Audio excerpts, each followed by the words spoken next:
millions worldwide how to become rich. Now, best-selling author and financial expert Robert Kiyosaki reveals the financial secrets of the rich with you. See how Robert's simple formula for personal wealth can transform your life and put you on the path to true financial freedom. 60 Minutes to Getting Rich begins right now.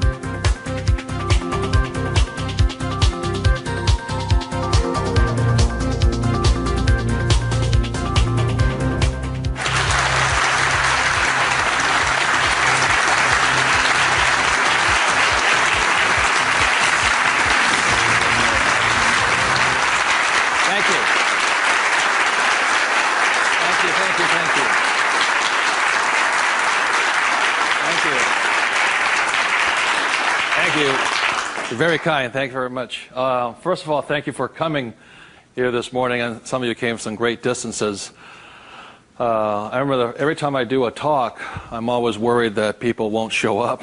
And so my ego couldn't handle the blow. So thank you for showing up, and I'll do my best to be of some value or entertainment today. First of all, how many people have had the chance to read Rich Dad, Poor Dad? Good. Okay, thank you. For those who haven't had a chance to read the book, I'll give you a quick background on the story. Rich Dad, Poor Dad is a true story, and it's based upon my two dads. My real dad was the head of education for the state of Hawaii, a very smart man. He was the boss and things like that when I was in school. And my rich dad was my best friend's father. And my best friend's father was a man who didn't finish school. He dropped out of school at age 13. But ultimately became one of the richest men in the state of Hawaii. Self-made, did it on his own, and stuff like that. So Rich Dad, Poor Dad is a true story of what two fathers tell their two sons, my best friend and I, about the subject of money. And as the the positioning statement of the book says, what the rich teach their kids about money, that the poor and middle class do not. And as we all know, for the most part, we learn very little to nothing about the subject of money in school. And so what we learn about money oftentimes is handed down from parent to child. And those are the ideas that we have relative to the subject of money. So my rich dad was a man who, he was my best friend's father, like I said, when you look at the white sand beaches of Waikiki and the hula girls and the palm trees, my rich dad was the guy that owned the land underneath the hotels. And my poor dad, I call him my poor dad, although he was a high-paid government official, and I do mean high-paid. He made a lot of money. In fact, he made much more money as far as a salary and paycheck goes than my rich dad. And so the story is really what my rich dad taught me as compared to my poor dad. And so what we're going to be going over today are some additional ideas and thoughts and information that may assist you in getting wealthier, easier, quicker. How many people would like to get wealthier, easier, and quicker? Good. Thank you. So in contrasting them, most of us have heard, like my poor dad, very middle-class man, smart man, but he had middle-class ideas when it came to money and values. And he always said, son, our house is an asset, and it's our largest investment. And my rich dad would say, here I'm 9 years old, I go, okay, I got it, Dad, I got it, right? And then I would go over to my rich dad's house, and I would say, my dad just said, our house is an asset and our largest investment. And my rich dad would say, well, that's why your old man's not rich, is because your house is not an asset, and if it's your largest investment, you're in really big trouble. And that's when the contrast that started to hit me. And then my poor dad always said, do you think money grows on trees? And his favorite words were, I'd say, Dad, let's buy this. He goes, I can't afford it.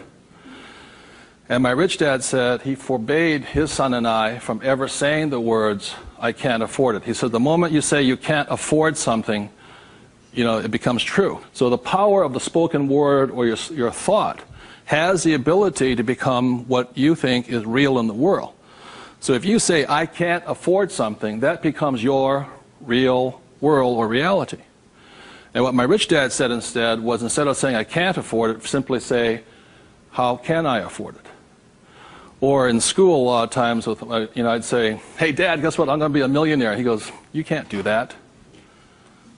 And my rich dad said, never say you can't do something. Ask yourself, how can I do it?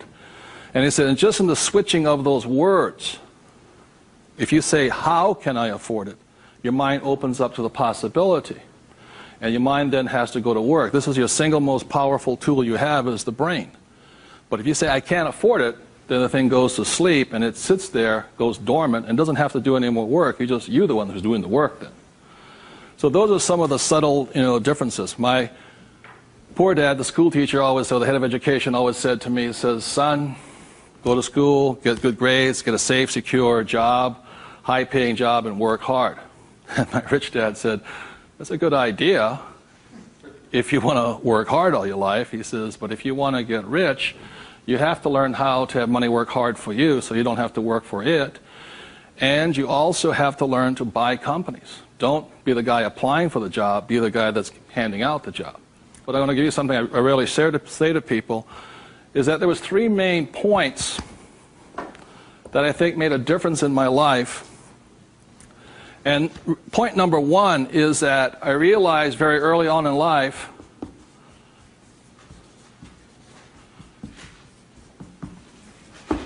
money is a what? Idea. It's whatever you think it is.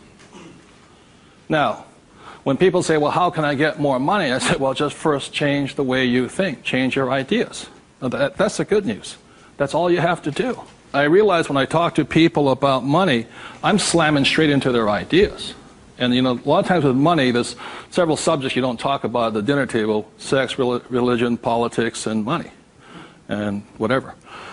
And the reason for that is it's a very volatile subject. Whereas in my family, my poor dad, the school teacher family, was, I'm not interested in money.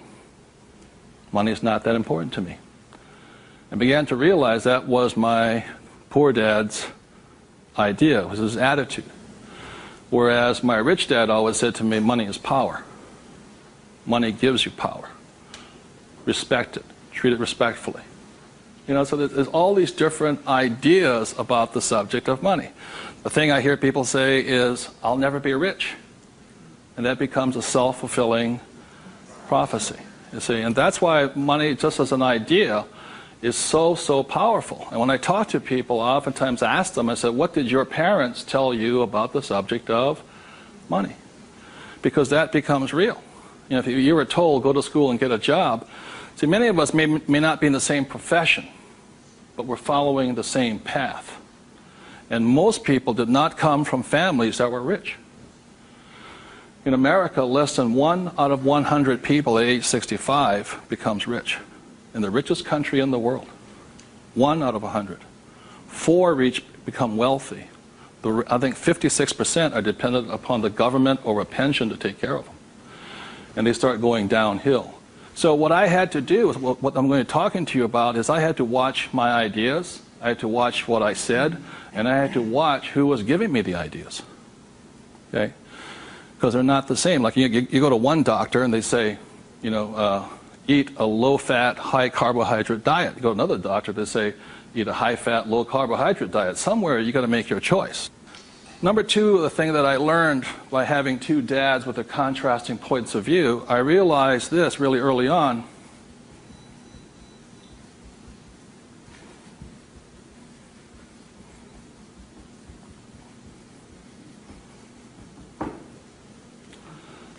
I realized that money doesn't make you what? Rich. Because my poor dad made more money than my rich dad.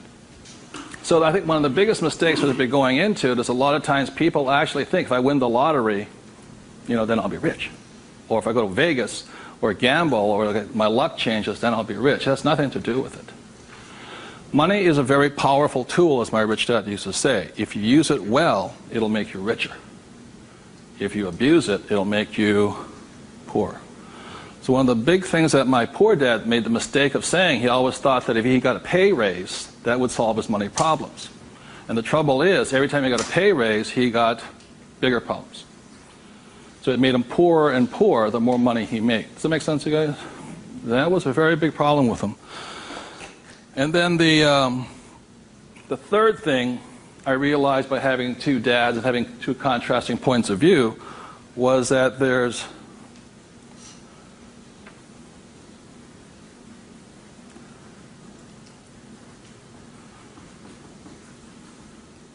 two kinds of money problems. One problem is not enough money.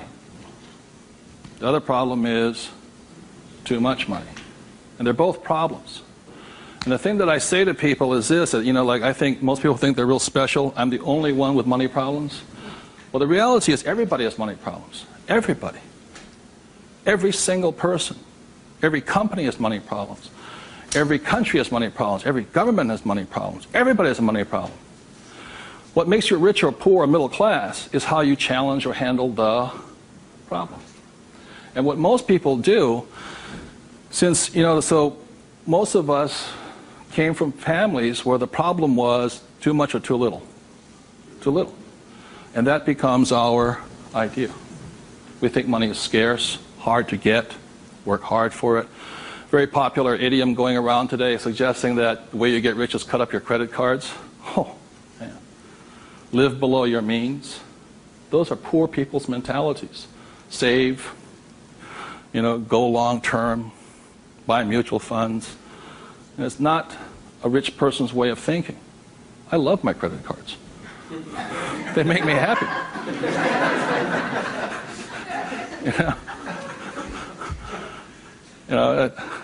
I drive, it says, drive a cheap car. I don't look good in a cheap car. I don't feel good. Now, the point I'm making here, again, there's poor, middle class, and rich. And very early on in my life, I really realized that being poor and struggling did not look good on my face. I did not like it. But I grew up in a family that if you were rich, the idea was that you were crooked, evil, not caring, inhuman, not generous, and all that stuff. So if I said I want to be rich, then I went against my family's values. It was tough having that. Now, the other thing I saw was that by my rich dad managing his money well and becoming a business owner and an investor, that he got richer and richer and richer. Then he had a different kind of problem. His problem was too much money. And my rich dad said to me when I was about 18 or 19 years old, he said, son, there's two kinds of problems. Not enough or too much. Which one do you want? And at that point,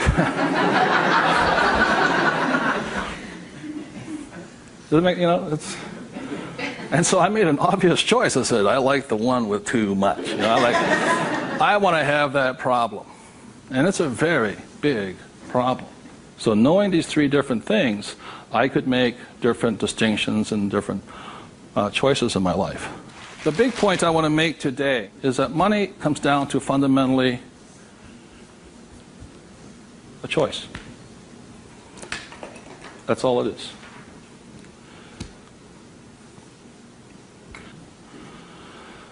And so, as a young boy having two dads starting at age 9, I had to make a choice of which dad I was going to listen to. And it was a tough decision. Really, really, really hard because I love both men. Both men were big men. If there was a role model that they filled, they were tall, and they acted like John Wayne or Robert Mitchum, not Pee Wee Herman. They were big, strong, powerful, good, honest, hardworking men. I love them both. But their ideas were almost polarized, completely opposite. And that's why in Rich Dad, Poor Dad, in the book, I write that Robert Frost's poem, I think The Road Less Taken or The Road Less Traveled, I had to make a choice of which one I was going to listen to. Which one was I going to follow down the path? And I made that choice. And it was a hard decision because I had to go against my whole family's culture, beliefs, and they're all school teachers.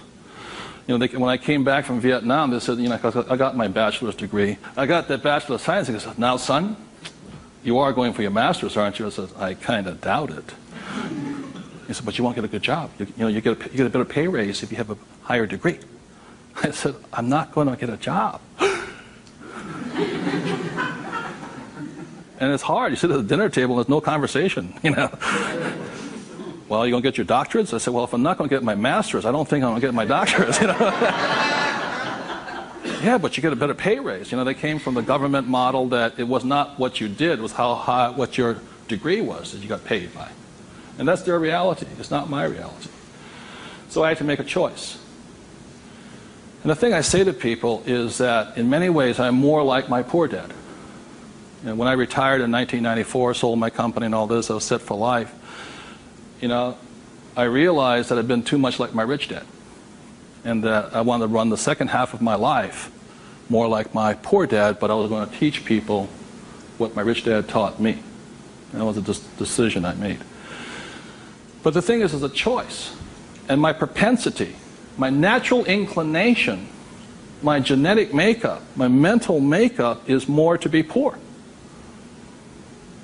I have to fight my natural inclination to go for job security, to play it safe, save money, invest for the long term, all that other rot my father believed in. The point I'm making here is this: every morning I get up, I still make the same choice. Every morning I get up, I make the choice. Do I make the choice to be poor, middle class, or rich? And we all have that choice. You know, we have to, as individuals, make that choice. By the end of my talk today, you'll find out how easy it is to become exceedingly wealthy.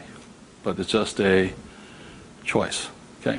So my intention is to maybe shake some of your core values. You know, think about the way you think, change the way you think. You may want to make some new choices and things like this. That's my purpose. So what I'd like to ask you to do is you find a partner. I'll give you about 30 seconds, and you can just talk it over. You talk about what your parents taught you, what choices you had, but more importantly, talk about this subject here. It's just an idea. What were some of the ideas you got from your family? The idea that you think you work harder and make more money, will that make you rich? I don't think so. And there's only two kinds of money problems. Which one do you want? If you're sitting by yourself, break out a notebook and just write down some of your thoughts. Because really, it's just your ideas that cause you to be rich, poor, middle class. So we take about 30 seconds and discuss with the person next to you some of these ideas. Thank you.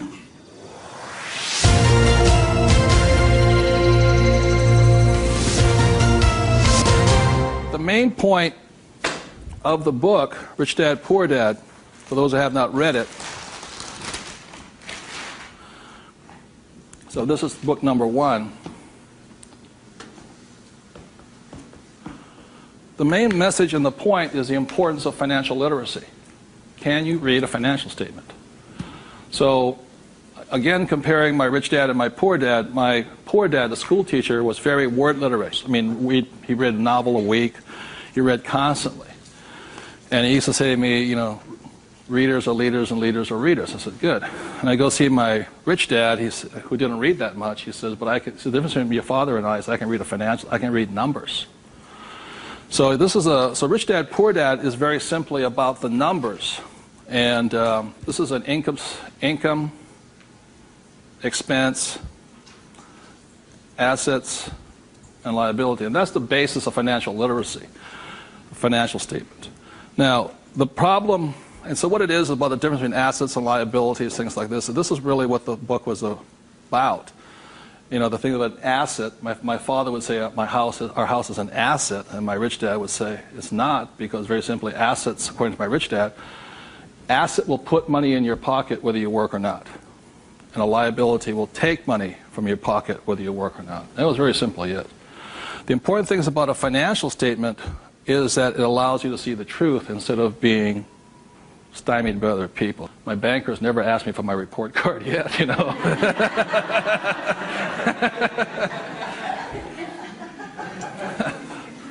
And what your banker asks for is your what? Financials. Because what a banker wants to see is your financial intelligence, not your academic intelligence.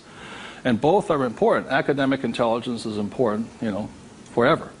But so is financial intelligence. So what my rich dad said, your financial statement is your report card once you leave school.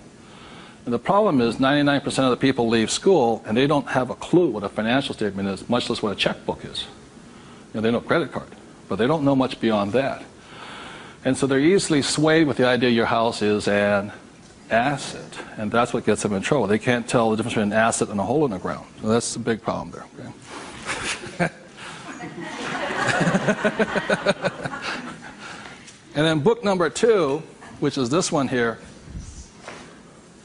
was the cash flow quadrant. Quadrant means 4.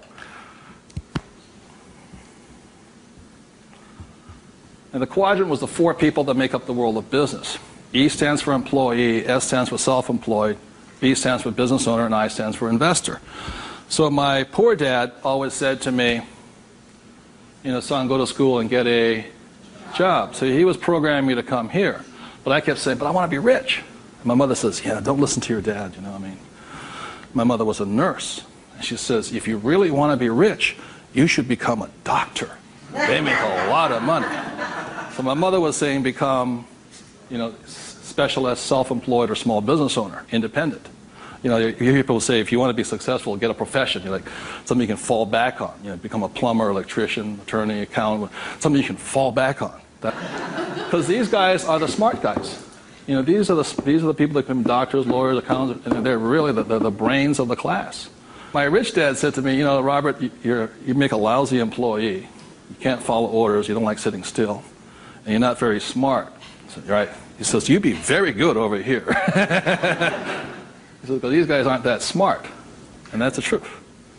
That's why some of the richest people on earth are over here, because they're not smart. But they know how to surround themselves with smart people. And that's one of the biggest differences. And the other part is the investor. And the investor uses a different mentality, different emotions. Investor wants their money to work for them. And their words are, what's my return on investment? How soon I get my money back? See, most people have the money in a 401k. That's not an investment plan, it's a savings plan. An investor would not do that because it ties that money up too long. I want my money in and I want my money out. I want to know when it comes back to me. It's called velocity.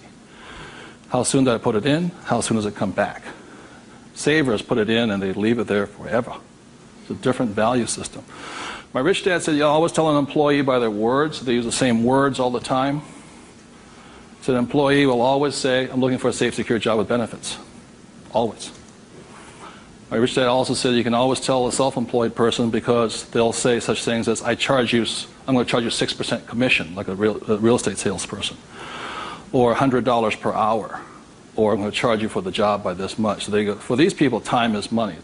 And the business owner, what they say is, I'm looking for the smart people, best people, I'm looking for the best system. They don't, because they want to move on and start another business. They want to have multiple corporations. Very big difference. And an investor says, I want an ROI. Now, the theme song for the self-employed, the difference between the small business owner and the big business owner is very simply this. A big business owner, if they do the job right and build the company, they can leave. And when they come back, the company's doing better without them, more profitable because they have the bright people running it. A self-employed or a small business owner, if they leave, the income goes where? Down. Or if they have employees, they just ferret out they just take everything, the thing falls apart. So that's the difference. And also the difference between an S and a B is the size of their ideas. Like a lot of times I meet people come up to me and say, I want to start a hamburger stand. One hamburger stand, Whereas the same guy named Ray Kroc comes and says, I'm going to build a hamburger stand all over the world. Difference in vision, idea, and leadership skills. They're very, very different people.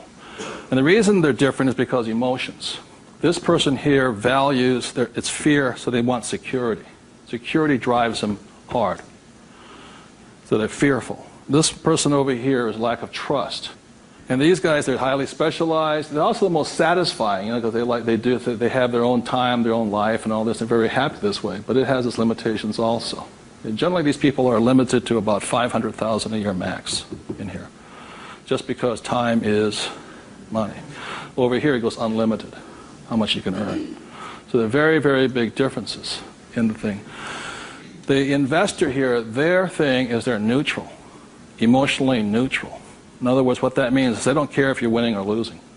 When somebody says, I go to somebody, the stock market's going to crash. But mutual funds get wiped out. They're not neutral. They're reacting. A true investor doesn't care if the market goes up or the market comes down because they're going to make money either way. That's an investor. They really do not care. They know that losing is part of winning. It's called money management, how well you do that and all this. Very, very neutral. And this person over here, the emotion is patience.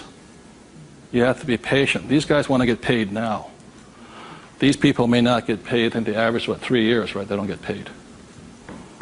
That's why the first question when somebody comes to ask me to invest in their company is, are you willing to work for free for 3 years? I go, no. I said, well, I don't invest with you. Because you're still thinking like this. So those are the emotional differences. Because today, just being an employee is suicidal. Today you have to be employee plus an investor. You can be self-employed plus investor. Okay, you have to be on both sides of the quadrant, is what I'm saying, minimum. Whether you're here, here, or here. If you ever want some time off, you have to be an investor today. So very simply on, starting from the age of 9 and 10, I started here and I stayed here. That makes sense, guys? I stayed here. Because this is my money working hard for me, so I don't have to work hard for money. It's a different point of view. They're very, very different.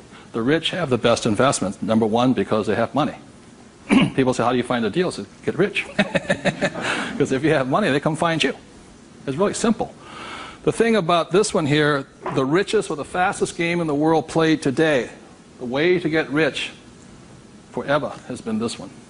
I talk about in this book how my rich dad went and bought one of the best pieces of white sand beach in Hawaii. And I said, how did you afford that? He wasn't making any money. He didn't have a job. He wasn't this. He says, how do you afford the best piece of beach in Hawaii? He says, personally, I can't afford it. See, none of these people could afford it either. It was about $10 million. Individually, you cannot afford it, but your business can afford it. It's one of the biggest secrets of all. So the reason I started here and learned to build businesses so I could invest. So I can take down bigger and bigger properties by this. Individually, I cannot do that. I don't earn enough money as an individual, but my company can. So the thing about the third book, which is Rich Dad's Guide to Investing,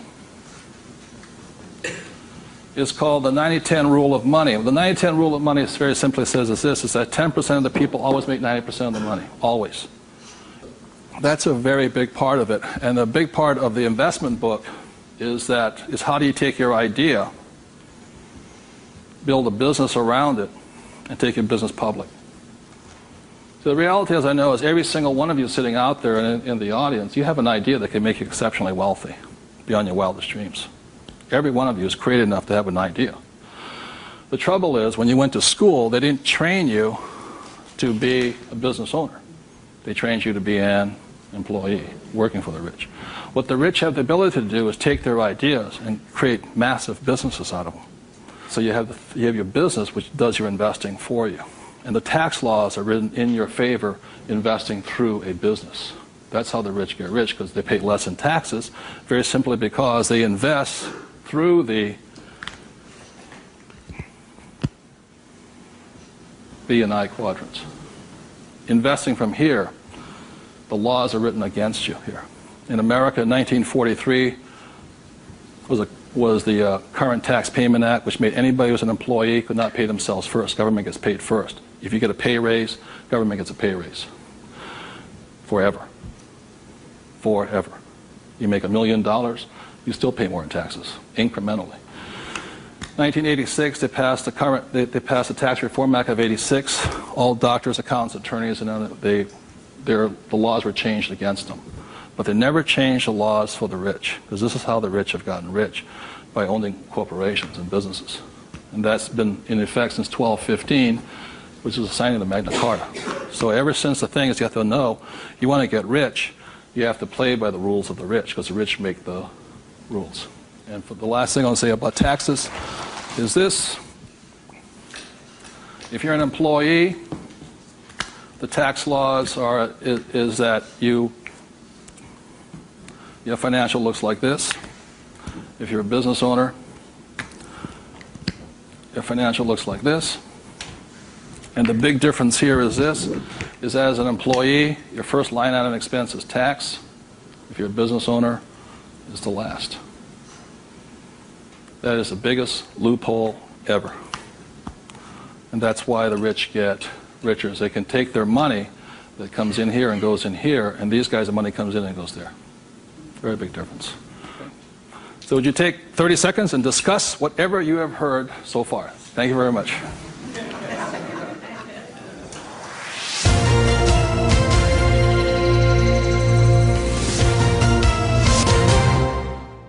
one of the ways I understand that money does not make you rich, when I was in my 20s, late 20s and early 30s, I became a millionaire. And it went straight to my head. You know, when you have money, you think your IQ goes up. And in reality, your IQ goes down, you know. And it was fast cars and even faster women. And I was a millionaire. I was a bon vivant around Waikiki. Now, I don't regret a thing. It was a lot of fun. But the more money I made, the more stupid I became. Anybody ever had that problem? So that's how I learned. I made a lot of money, and it made me instantaneously poor because I still had poor habits here. You see this right here? This is financial literacy or financial intelligence. If you cannot read a financial statement, you cannot tell what's happening. You cannot read. And what you don't see here is how the rich make more and more money because of this one little loophole here. You know, that's my account. You know, over here you hit 335,000 in income, and your tax rate keeps going up. Over here you hit 335 in income, your income rate, tax rate goes down. The laws are written for the rich by the rich. Period. So very quickly I'll go into a financial statement, and this is the basis of wealth here.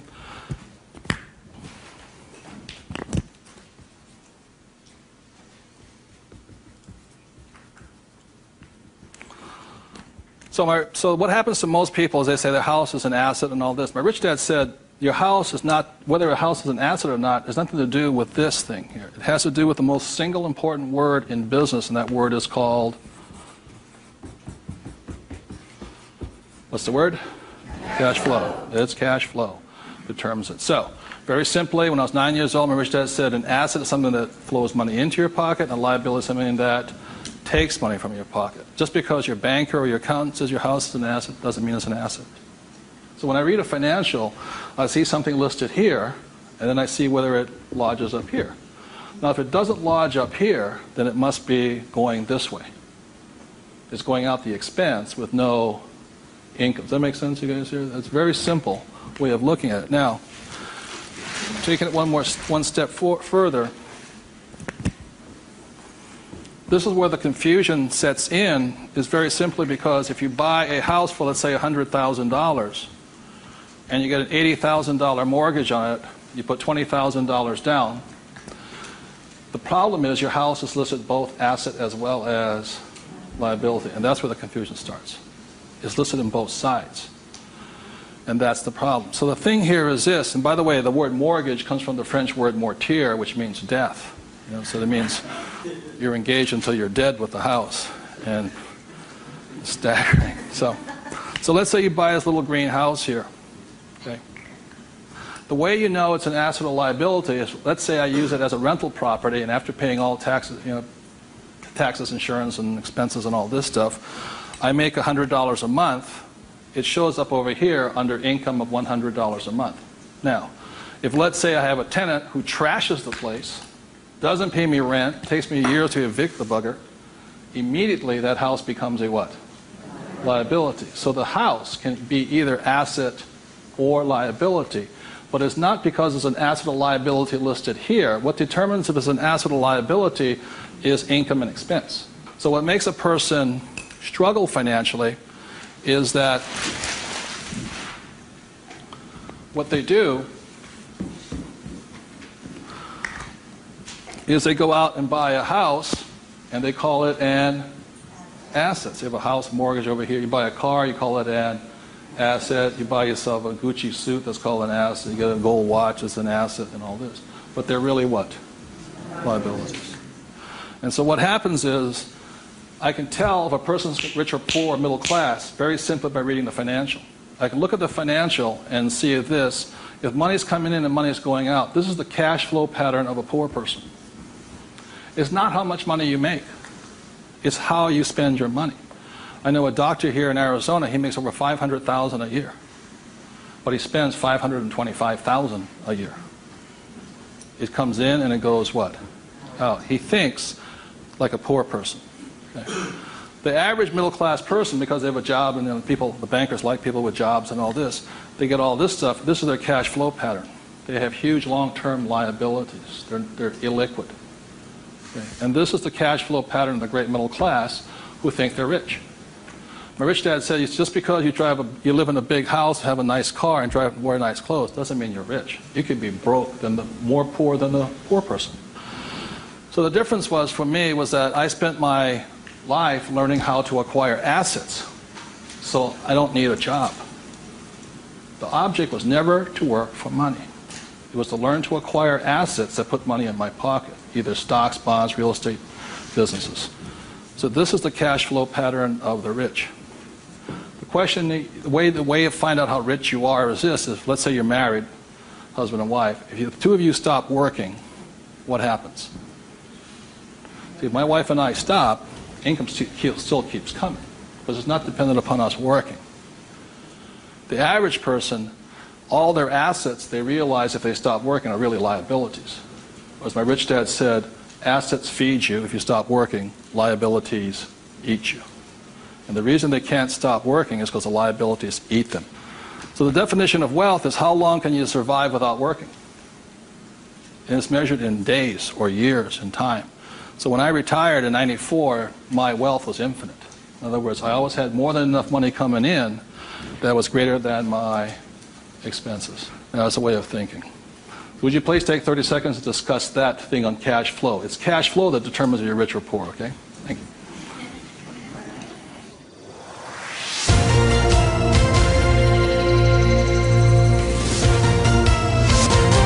So one of the things I'll be clear on this is whether you're an employee, self-employed, business owner, or investor, the most important thing is this asset column here is your business. One thing my rich dad said, you got to mind your own business. You know, when you become an employee, you mind somebody else's business. You're self-employed, you're oftentimes helping somebody else's business. So regardless of where you are, this is your business here. Like I talk about a rich dad, poor dad, you know, somebody says, what profession are you in? What business are you? I'm a banker. So, well, what, you know, that's their profession. It's not their business. This is your business. And your business, you should be an investor. You know, managing your own portfolio, acquiring your own assets, be it business, real estate, or paper, like stocks, bonds, and mutual funds. So what we're taught in school is not to mind our own businesses. We're taught to mind everybody else's business. And that's my message, is mind your own business. That's how you get rich. Okay? So moving on, last thing is this. So when a banker says to you your house is an asset, he's not lying to you. He's just not saying whose asset it is. It's his asset, right? So when you go across town, you go to your friendly banker, and you'll see that your mortgage is listed under what? Their asset column. So that's the fact right here. It's mortgage here. And the way you know it's an asset, and they list it that way. I'm not telling you something, that they list it that way. The way you know it's an asset is because your mortgage puts money in their pocket. And your mortgage takes money from your pocket. You see, it actually goes like this. It's a complete circle. Now, so that's why they're not lying to you. It's just saying, they're not saying whose asset it is, it's theirs. Now, the other part about it is when you save money over here, it's really your asset. Now, if a balance sheet must balance, it has to balance someplace else. You go to the bank, where does it balance? Bank. But is it their asset or their liability? It's their liability. Your savings are their liability. Notice that? Because they have to pay you money for your money. And it's cash flow determines that. Now, if you notice something else too, you get tax incentives to be in what? Debt, and you're taxed for having savings. And that's why they say, how can we tax savings? It's because you're not smart enough yet. The banks know, political action committees, they control, the rules are written by the rich. I'm not saying I love my bankers. I love them dearly. But you have to know the difference between assets and liabilities and whose rules you're playing by. Poor, middle class, or the rich. Got it?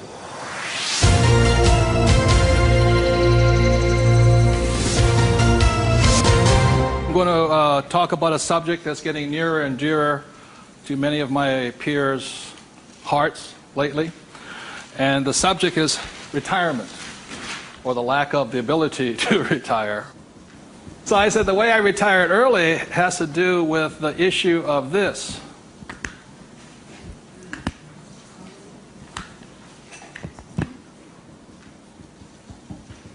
Debt versus what? Equity. The reason I could retire early was because I'm in debt. I borrowed my butt off to retire early. The average person is going to take to 65, 75 as long as possible because they're trying to retire on what? Equity. In other words, they're going to try and use their hard-earned cash to retire, where I would rather use the bank's money to retire. So I am in debt up to my eyeballs. Because the reason is I know some of you out there, because I'm sure some of your parents told you to get out of what? Debt. Well, that's not that intelligent. Because you have to know there's good debt and what? Bad debt. And most people are loaded with what? Bad debt. And if you want to get rich, load up with what? Good debt. And the question I asked those bankers, I said, let me ask you this. How long would it take you to save $1 million? I'll ask you guys, how long would it take you to save $1 million? A couple of years at least, right? Yeah. How long does it take you to borrow $1 million? About 10 minutes. If you have good financials. And that's the difference. And that's the price people pay for not being educated in this world, to think that they have to work hard, save money, and finance your retirement on equity. I'd rather do it on debt.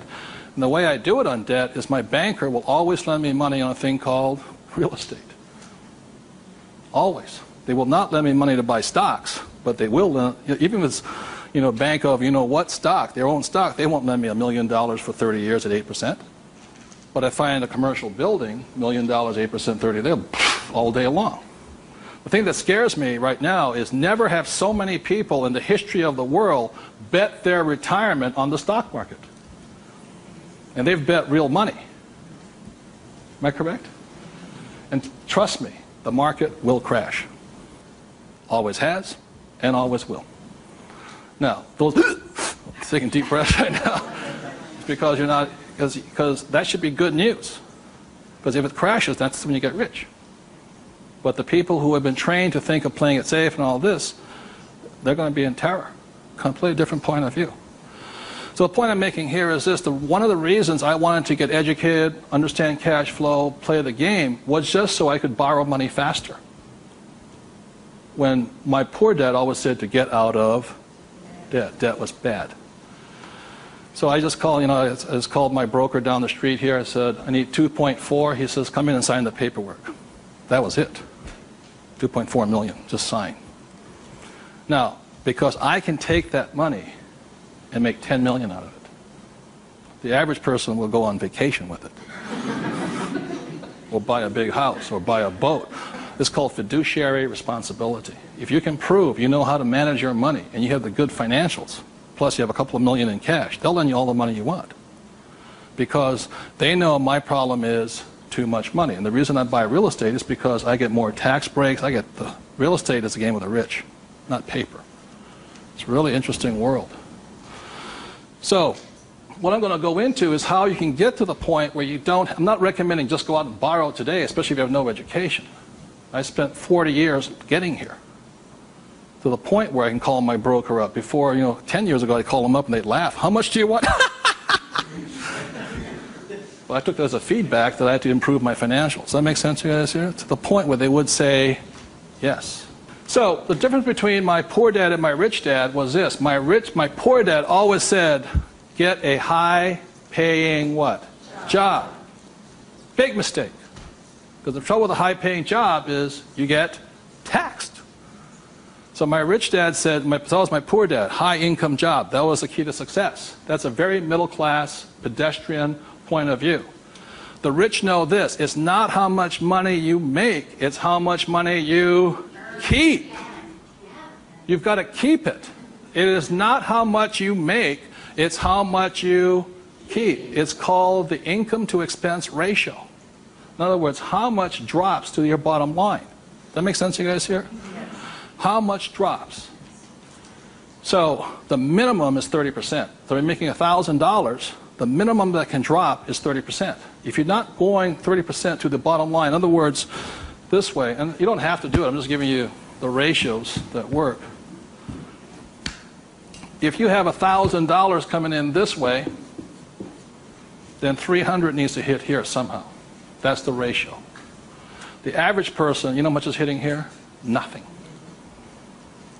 That's why they're poor. They're making more and more money, a high-paying job, you know. I went to the university to get a high-paying job, and I'm now a GS-19, and I'm getting more money, but less is dropping here. Does that make sense to you guys here? Because they're buying more what? Liability. It's called the income-to-expense ratio. How much is dropping? That's what counts. I listened to Sir John Templeton. He said when he first got married, for every 1,000 that came in, 500 hit here. That's what makes the rich rich. It's not how much they make, it's how much they keep. It's a matter of focus. And my poor dad always said, I'm making more money. My rich dad says, I'm keeping more money. Big difference. Huge difference in long-term wealth. It's how much is hitting this here. So, the thing I have is an exercise that'll prove that anybody can be rich. And when I was a little kid, my rich dad gave me one of these. He gave me 3 of these little things. They're called what? Piggy banks. So if you want to get rich, go out and buy 3 of them. Okay?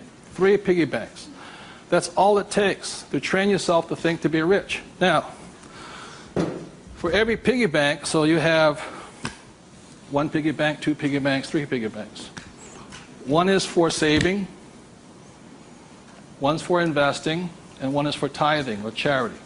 Very important to give. The decision you make today, I'm talking about choices. You can say, well, that's too simple, you know.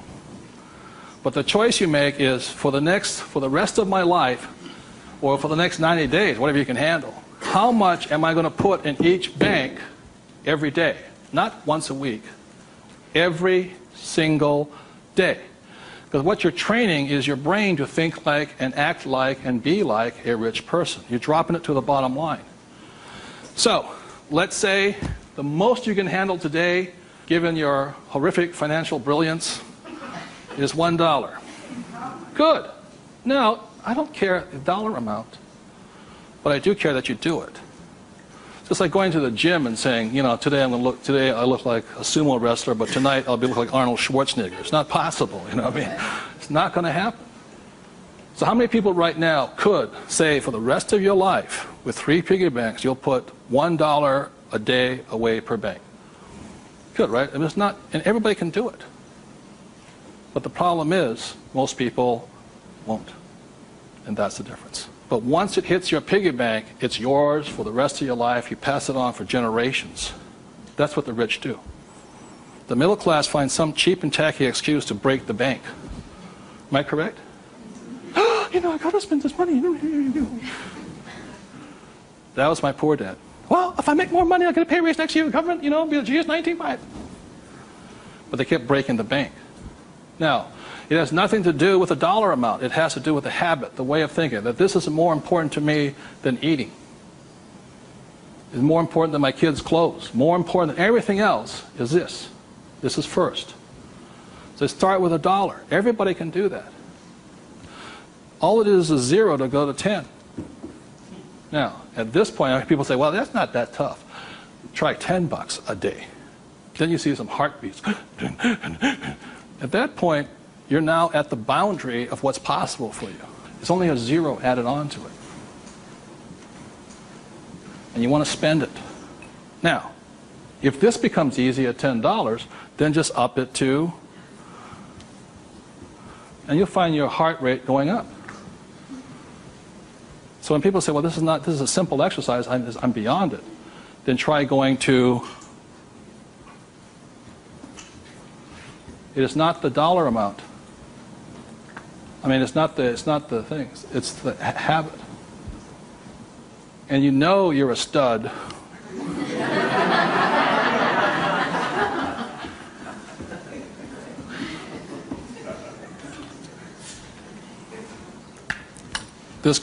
This never spent. This is what your mad money is. You buy your properties in stocks and bonds, mutual funds with. You can afford to lose this if necessary, but you never lose this one. And you tithe your church or charity of your choice. Now, I give to the charity that I would like to support, but I don't have the time to support them. So you put your money where your body would be. Does that make sense to you guys here? My rich dad gave it to his church. My poor dad gave nothing. He says, when I have the money, then I'll give it. That's why he was poor. The next point here is that my rich dad always believed in job security. My poor dad, job security. And my rich dad believed in financial security. So the way you get financial security is, again, via these three things. This is the basis of it. Savings, investing, tithing. So the way you get financial security is start with this, and then I start investing with this. Does that make sense? My investing account, this is when I have my fun. I play with that money. So the deal here is this, whether you're buying a business, real estate, or paper, the ratio is this. You can ask my wife the question. For every, somebody says, well, you know, I don't have any money. How do I get some money? I said, start with that, the three piggy banks. Or how do you find a nothing down deal? The reason they want a nothing down deal is because they got nothing to put down, right? And that's the most risky thing you should do. You can only take a nothing down deal when you have a lot of money to put down, because it's too risky. I can take a nothing down deal because I got the money to cover it in case it goes bad on me. But the point here is this, how I got my experience, how I can find a deal is this. You can ask my wife this. For every one property I buy, how many properties or businesses or stocks do I analyze? 100. That's the ratio. Before I buy one piece of property, I will analyze a minimum of 100 properties. If I don't buy one property in that 100, I start all over again.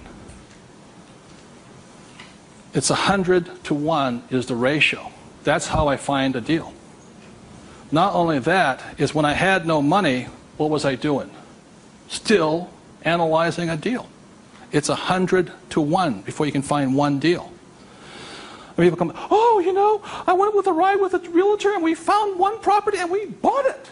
I said, how many did you look at? Just that one. That's an idiot, not an investor. They have no clue. The way you want to find out the market trends, the ups and downs, the ins and outs, is you got to analyze 100 deals. Out of that 100 deals, you put in offers on 10. Because 90 are bad. But in the practice of analyzing the deal, you get smarter. I learn more. I learn something from each deal I look at. Of the 10 I invest in, or I put offers in, I might get 3 accepted. Now, this comes from my friend Dolph DeRoos, who's a real estate genius. He says, if this number is like 6, what does that mean? You're offering too much money. That means you're not being tight enough. You've got to screw it down a little bit more. It gets down to nobody accepting you're too tight. So you want to keep it in this ratio. Of that, you'll buy one property. When people say, how did I get my education? I got my education evaluating deals. I estimate to this day right now, I've looked at over 50,000 deals. That's how I got smart. Instead of going to work, I look at deals. If I'm buying a business, the ratio is the same. 100, 10, 3, 1. If I'm buying a stock in a company, I've got 100 companies, same ratio. Everybody can do that. Does it cost them any money? No, not at all. It's free. When I go on vacation with my wife, Kim, she knows where I'm going to wind up. It's a real estate office or a brokerage office, because it's a habit. So this is what gave me financial security, and what my poor dad focused on was what? Job security. He had no assets when he lost his job. Okay? 30 seconds, please discuss that ratio. 50,000 properties I've looked at now.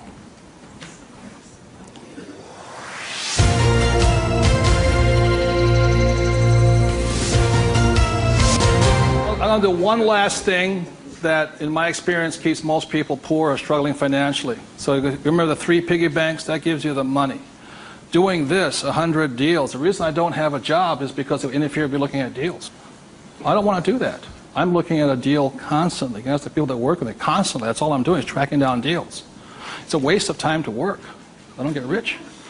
So that's the thing. The second part is most people don't have the time to spend the time to get rich. They're too busy working for the money.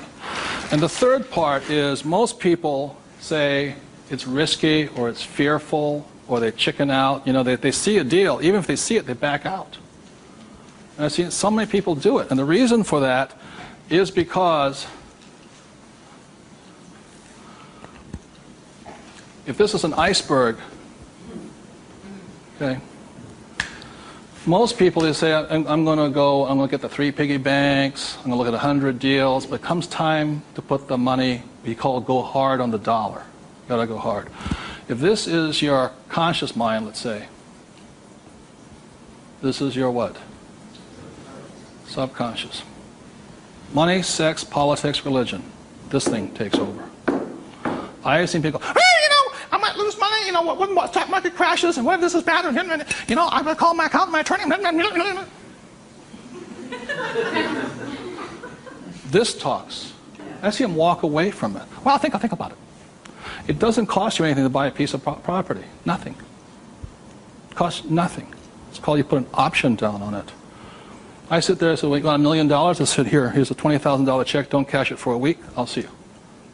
I option it. Same as in the stock market. Option. I don't use the thing. It doesn't cost you any money to buy a piece of property. But people will talk themselves out of it. Instead of interacting, these guys are reacting. And it's really tough here in Arizona, or you don't know what it's like to be in New York. I'm going, it doesn't make any difference, because the problem is between your ears. Because the fears come up, they start talking, and you can't talk to these people at that moment. They're like, and the reason is because of the magic word. What is it? Fear. And what happens to the average person, fear stands for false evidence appearing real. And what I mean by false evidence is that if this starts talking, they'll start gathering the evidence to make sure that it's real. Well, you know that most businesses fail. Let me show you the facts, and let me show you the stats. See, they're looking for all that false evidence. They'll validate, they'll justify it. They'll call their mother, their sister-in-law, their brother-in-law. Yeah, we agree with them. Am I right? Yeah. They'll make it real. It's not real. Like, I got crucified that said, that the 9 out of 10 businesses fail. I said, that's correct. Most of them fail. But one makes it. I said, look, I failed twice. Twice I was part of the 9. But once I made it to the 10. The difference between you and me is you haven't failed at all yet. Yogi Berra once said the great thing about the National League is that if you strike out 7 out of 10 times, you're in the Hall of Fame. So the biggest mistake was by my poor dad, my rich dad, this did his thinking for him. He could give you all the reasons why you failed. When I failed, I felt terrible for about a year. It was horrifying. I lost millions of dollars. Self-esteem, I was homeless again, on the street and all this. But once I got that back, I was stronger. Then I failed the next time. Well, but 6 months depression. Third time I hit it. Difference is my poor dad said, you failed. My rich dad says, you haven't failed enough. There is a difference. And my rich dad also said, failure is part of success. People who avoid failure also avoid success. So your biggest expense is not what you spend. Your biggest expense is the money you're not making because you're afraid. So the thing that my rich dad taught me very early on, called fear.